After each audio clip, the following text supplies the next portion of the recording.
Les vendanges 2009 touchent à leur fin et déjà les premiers bilans peuvent être dressés. Au niveau du temps, les viticulteurs ont eu une vendange clémente et des nuits fraîches qui auront permis de conserver un maximum d'arômes.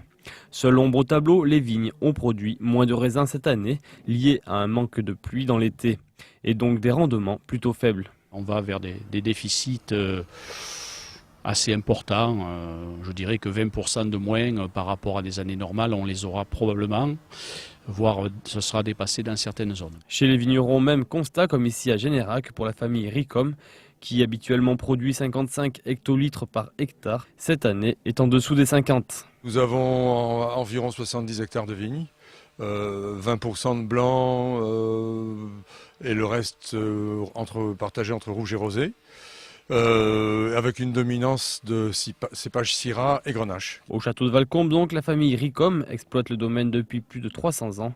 Et depuis que la crise touche la production française, c'est à l'export que la plus grosse partie est vendue. Nous, au niveau de ce qui est exportation, on va dire qu'environ 75% des vins qui sont produits ici sont exportés vers des marchés anglo-saxons ou d'Europe du Nord, d'Amérique, du Canada, du Japon. Enfin, on aura compris des petites quantités pour ce millésime 2009, mais qu'en est-il de la qualité? Une récolte un peu maigre sur le plan quantitatif, mais pas sur le plan qualitatif, parce qu'on se retrouve avec des vins avec beaucoup d'arômes, du gras, avec des vins, une belle acidité, du vif, et bien adapté, je pense, au marché.